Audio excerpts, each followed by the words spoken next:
Michael with United Veterans Worldwide, excited for an interview today with Brandy. Brandy and I came in contact with each other at, of all places, at my barber shop. And actually, she did this great haircut that you see on me right now. And while in the chair, Brandy and I had a great conversation. And of course, it led to me what I'm doing on my channel. But I found her conversation to be so helpful because she mentioned some key events in her life that really changed her perspective on interacting with people, her empathetic feelings towards other people, and also a healing touch that she developed that heals her as well as the people that she's treating. And I was so eager to get her on this channel to talk to this global audience who knows the language of trauma and can speak to that. And also, Brandy is here to join me today to talk about a journey of healing. Healing meaning coming to a new place of being and functioning, not returning to the original state, which is more of a curing. We're talking more of a healing journey. And I'd like to introduce you to Brandy. So Brandy, will you tell us a little bit about yourself? Yeah, I am a mother of 6. I am a massage therapist and a cosmetologist barber. And I love meeting people on their healing journey where they're at and helping them with that. Yeah, perfect.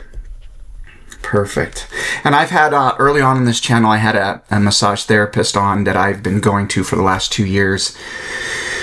And she's kind of a quiet individual, but I felt a connection with her hands when she would massage me. It would almost release from me, almost emotion at times.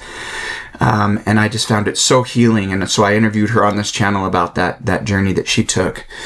So maybe walk us back in time, Brandy, and tell us a little bit about what got you to the place you are today. Okay.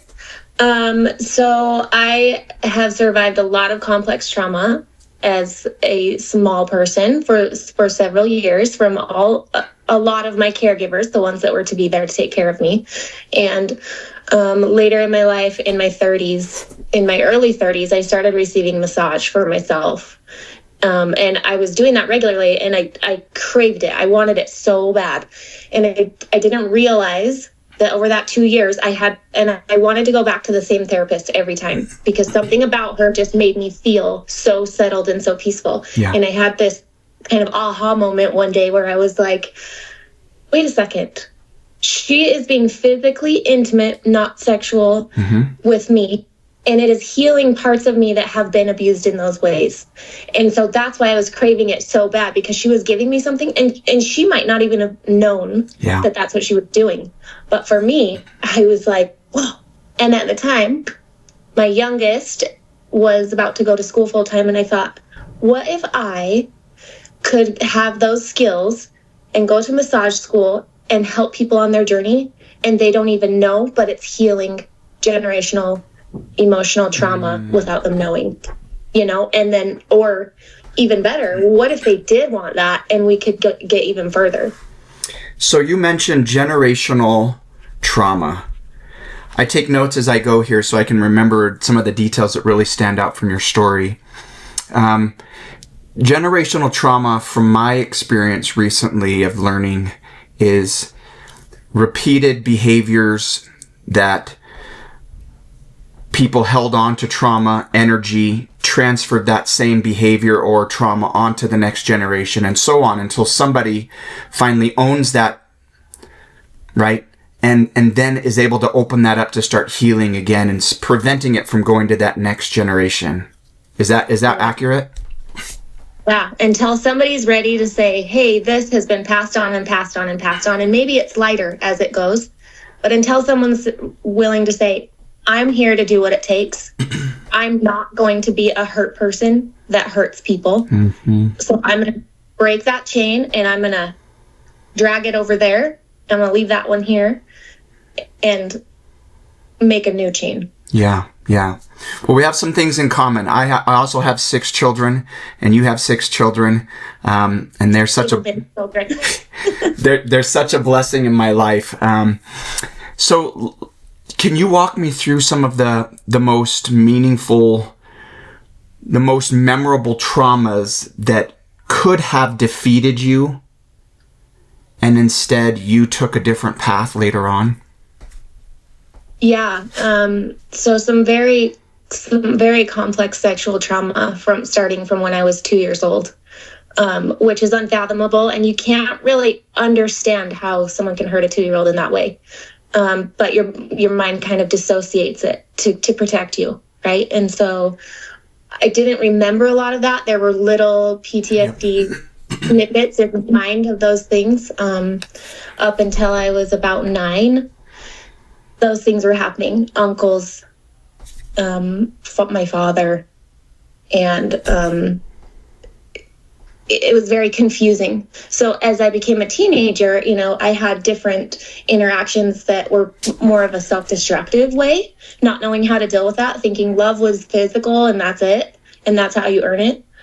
And then I found a friend actually that worked with abuse survivors, and she had a really, really, really good therapist. And so I went to see her, and she explained to me what complex trauma was. And as we start to realize those things, I'm like, okay, a 2-year-old could never say somebody did this to this body part or ever.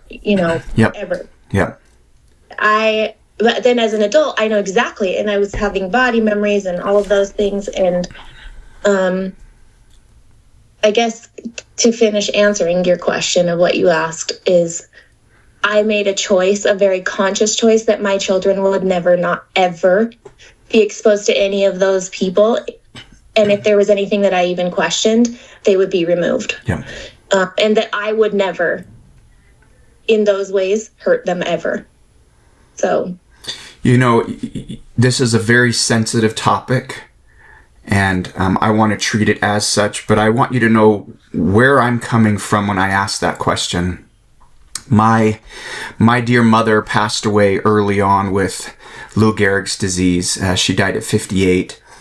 But her whole life, she battled demons that arose from being sexually molested as a child by a cousin. And in her innocent state, went to her parents and said, hey, here's what's happening. And I love my grandparents. Not all of them are alive, but they didn't believe her. They said, stop making things up. What that taught my mother, the saintly woman that she is, it taught her that her body was not her own. And she pursued a lifestyle in her teens, married early, really young, to a guy who got her involved in pornography, and then essentially sold her to other men for a while. Now, I learned all of this as I was in my late teens, and I wanted to hurt those people so badly for hurting my mother. But I'll fast forward and I'll just say that she battled mentally those scars her whole life, and she really never found, even though she went to church and she taught me good values and principles, she never quite found the healing in this life that I hope that she's finding in the next.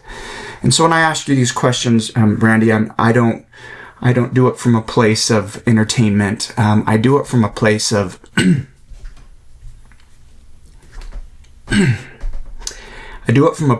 inner pain that I watched my dear mother go through, that she was the victim of innocent victim. And I know that those scars, even in healing, those scars are still there. And so my heart goes out to you for experiencing some of this early childhood trauma, and later on that probably took you on different paths that didn't lead to happiness or fulfillment. And I'm excited to hear your journey of healing that has come, and maybe you can talk through some of that.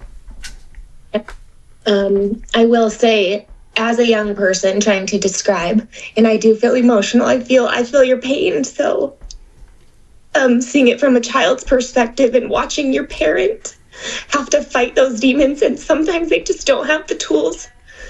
But I bet she tried really hard. So I do want to say that, because I am a mother and I fight every single day to try to not let that affect my children. And I know that there have been a lot of things that I've done that have affected them. None of it was intentional, but I'm just doing the best that I can. Yep. And so that to that healing journey, okay, what can I do different?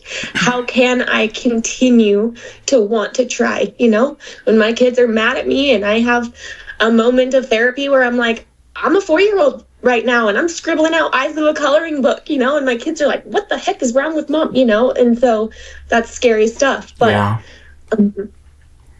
when I told people, I mean, I was shunned. I was shunned. I was put in the backyard by grandparents that were like, you're lying. He peed on me. You know, that was my thought process of it. Yeah.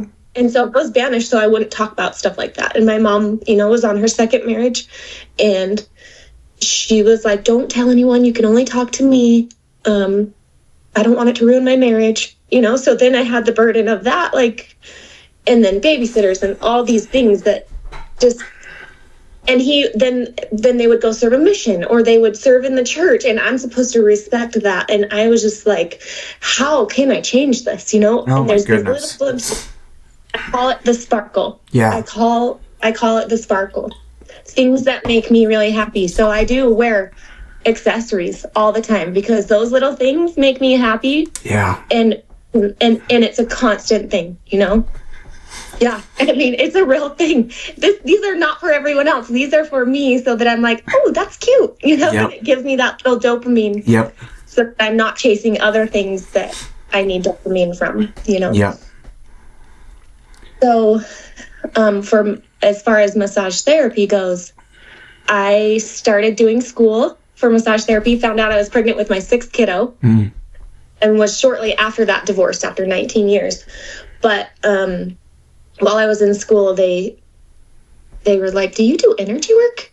And I remember having one experience where my car was stolen by my sister-in-law, and she had stolen my checkbook and a whole bunch of things and driven across the country. And it was the first time I ever remember having a major, major, major panic attack, like couldn't breathe, all this PTSD stuff going through my mind. I had just been kicked out of my house by my father, who was my most major abuser.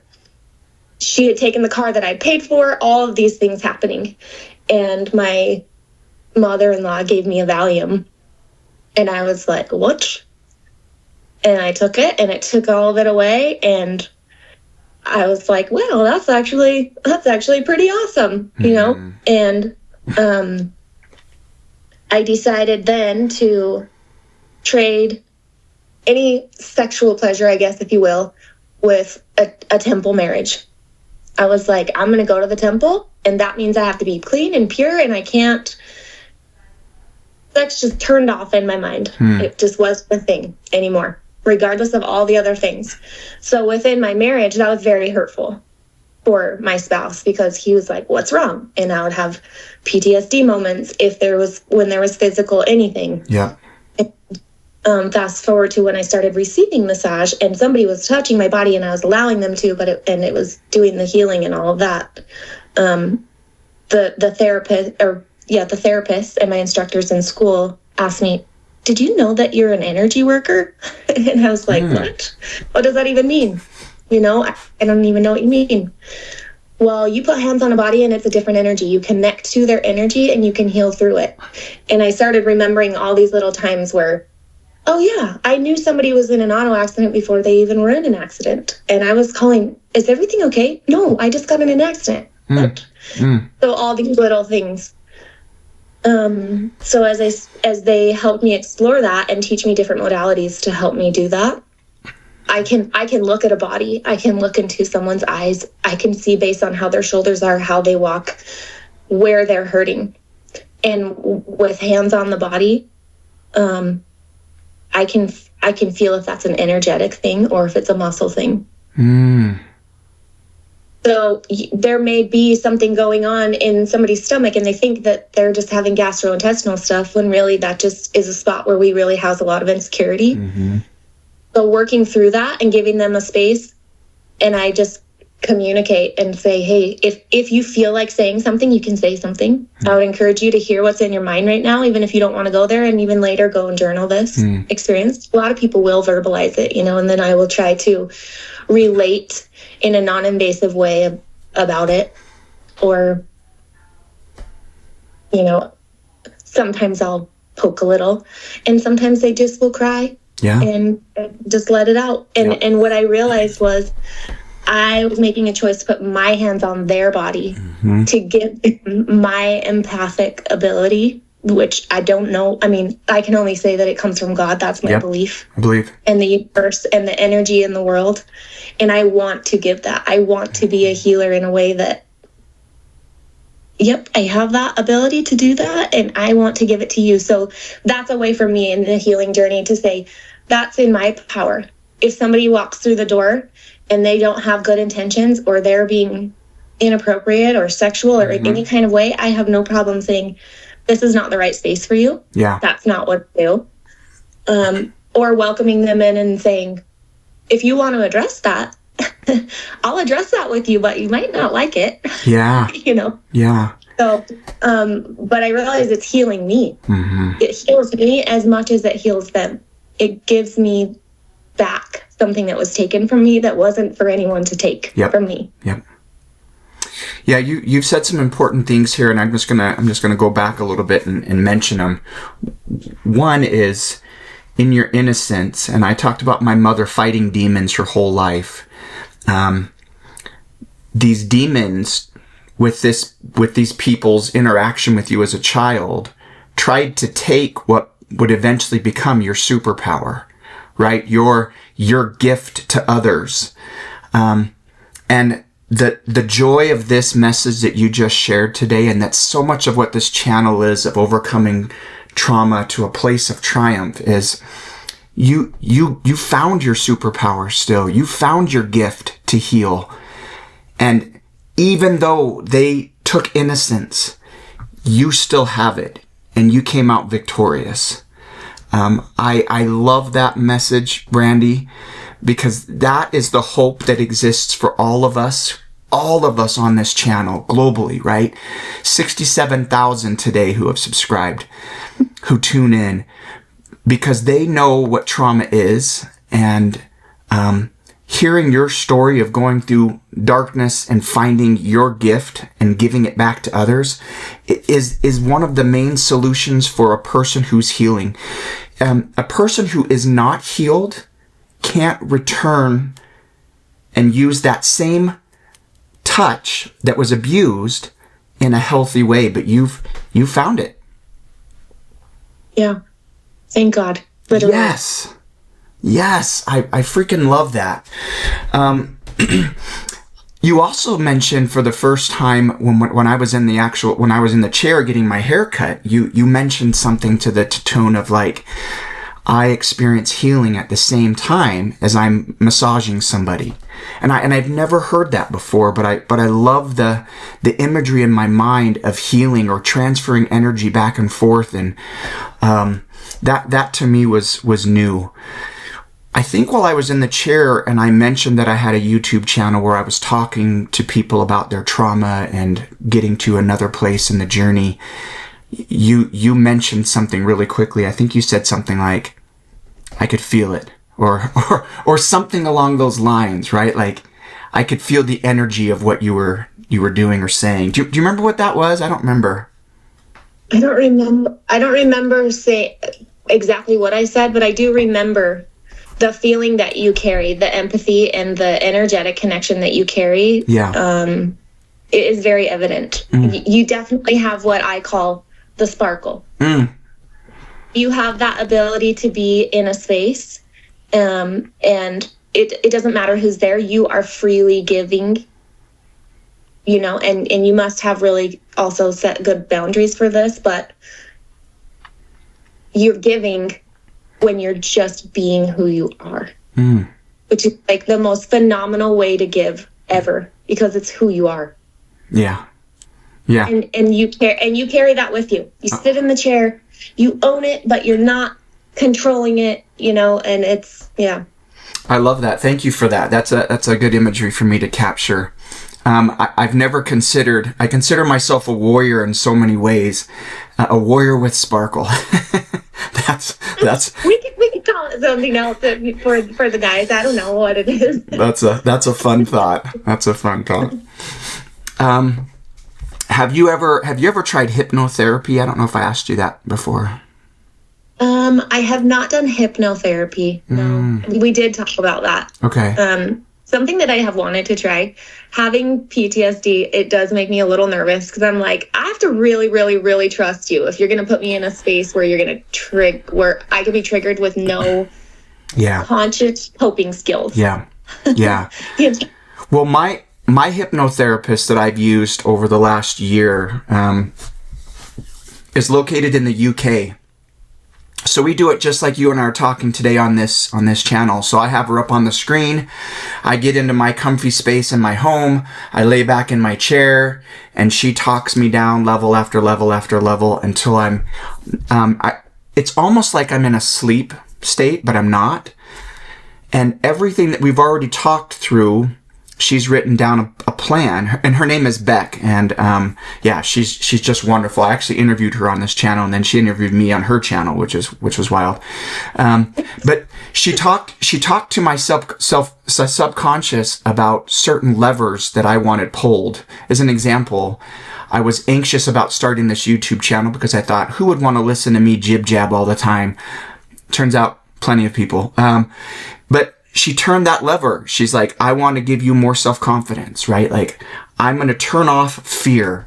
I'm going to turn on authenticity so that you're not scripted or fake or anything. You're just giving of yourself. And the next morning I woke up after that hypno session, and I really did feel like we had moved levers internally. So I made my first video, and I just launched from there and haven't stopped in 5 months. And it's been incredible. Wow. I am applauding you. The ripples. Wow. Okay. That's amazing. Yeah. So anyway, hypnotherapy is one of those therapies that I've recommended to the people on the channel because it's another way to tap into something that maybe we've had boundaries that we wouldn't allow it. And subconsciously, we can receive some of those messages that can come to the surface and help us to be more productive, break through our trauma, etc. Another one, Brandy, I wanted to mention too, is I have a lot of veteran friends that I've interviewed on this channel, Chad being one of them from Mental Joe, his channel. He is a proponent of psychedelics. And initially I was like, no, I don't want to mess with drugs. I don't want to do that stuff. But some of the forms of mushrooms, in his experience, have allowed him to get to a place subconsciously where he meets his subconscious self and is able to work through what he called 10 years of therapy in one, I can't even say the word, psilocybin or something like that, mushroom treatment. And I was amazed by that because I've done years of therapy for the trauma I experienced in combat. And I wish there was a faster solution to get to the root cause and move forward. I don't know if you've heard of any of those things. Yeah, I have actually, and I'm on the, I wouldn't say I'm on the fence, but I'm looking at the fence. Yeah. I'm looking at it, but because of that trauma, and I have had years and years of therapy, but that trauma makes me a little afraid. I'm like, well, that's going to take away some of my control, and I try really hard to keep myself very centered and grounded. So I just need to do more research, I think, is really what it comes down to. Yeah. Well, I'll let you know what I find out because I'm digging into it pretty deep right now. So. Yeah, well, I can't wait to hear. Honestly, yeah, and that's where it comes from. When you have people that you trust, and we all have our strengths and weaknesses, and then we can go to those places. Yeah, we just have to build them when we didn't have them when we were young, right? Yep. Well said. I wanted to talk for a second too. My dear mother never meant to pass on her trauma to me, and physically she never hurt me. Or my siblings. But inevitably, there were some elements of her sexuality that she passed on to us even young. And she apologized and said, "I'm so sorry, I didn't mean to pass these things on." And you know what? I always told my mother, I never in my entire life will blame you for any of it. You were given baggage to carry in your life. If some of it passed on to me, so what? I wasn't injured. I can deal with it. And I hope that you know the same for you, is that if some of that passes a little bit, that's life. And they, people are going to have to deal with it, but it's not your fault. I love that you said that. That is going to be one of my biggest takeaways today, because being divorced, having kids from 7 to 22, and seeing how they are experiencing life right now, I do feel like a failure a lot, because no, I've never hurt them physically ever, but psychologically there are things that pass that I can't help it, and or I haven't been able to in the past, not doing it intentionally. So sometimes that looks like, especially in this divorce situation, me staying away sometimes so that they can have that space that they need, which as a mom is terrifying. It's the worst thing ever. But I'm still that person that's saying, if that's what it takes, I promise to break the chains. And so I will, and I know it won't be forever, but you're giving me hope as you sit here and talk about your mom, that the kids will have an understanding at some point when their brain is developed enough and when they've gone through their therapeutic journeys, that they will look and say, okay, we can see she tried. Yeah. And I believe sometimes. I believe that's the case. And I wonder if sometimes that gift to heal, an empathetic gift, doesn't come in only one way, which is having to go through forms of trauma yourself. One of my questions after I came back from combat, and my wife was like, "Hey, you're not normal. You're acting different." And I didn't really see it for a couple of years. And I hit that dark place where it felt like there was no hope. I felt like it was better if I wasn't here. And I went there, and having come out on the other side, because I heard God whisper in my ear to call my wife and put down the weapon and don't follow through, right?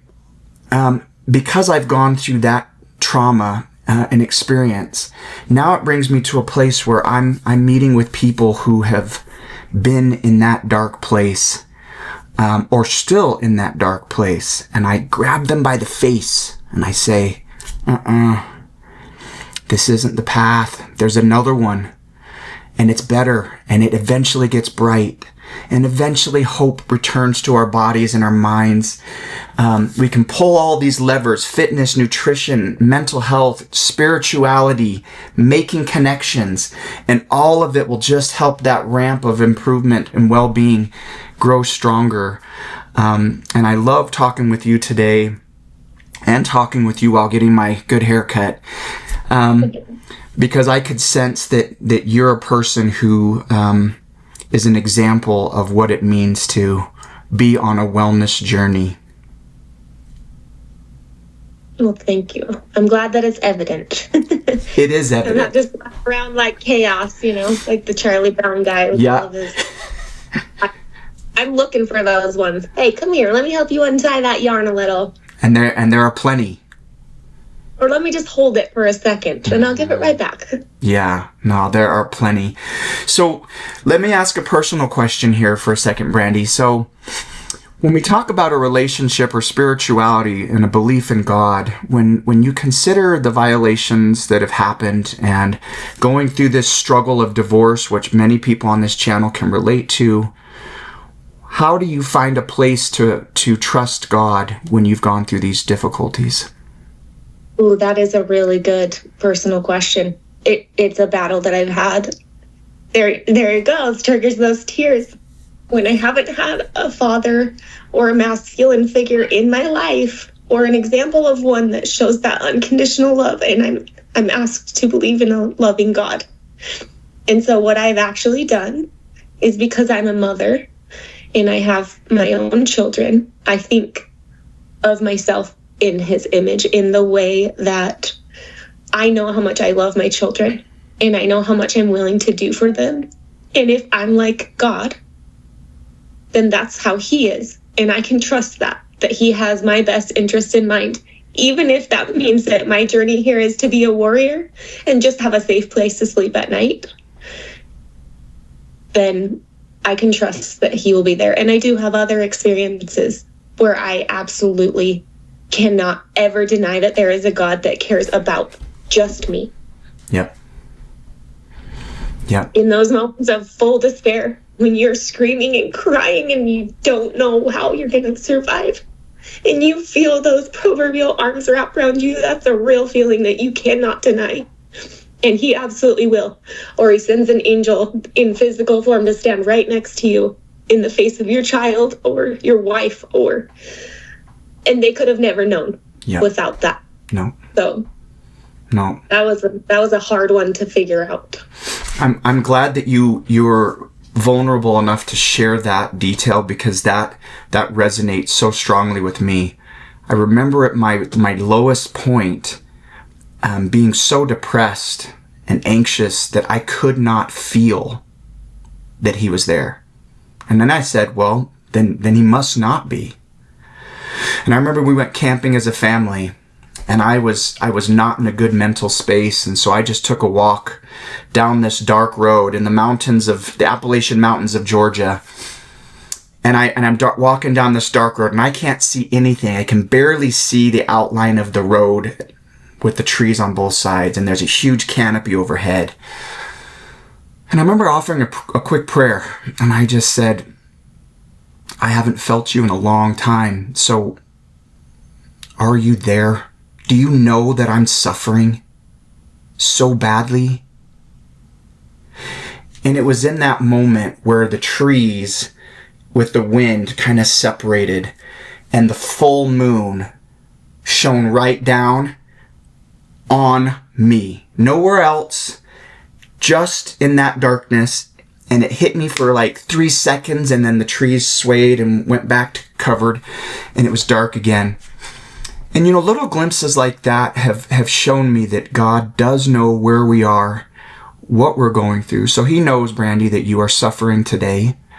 It wasn't by accident that you and I met in the chair, or that I opened up and you opened up in that same moment that allowed us to come together today, because I promise you that your witness of survival and being a warrior and champion and using your brightness to help others today, your light, it will make a difference.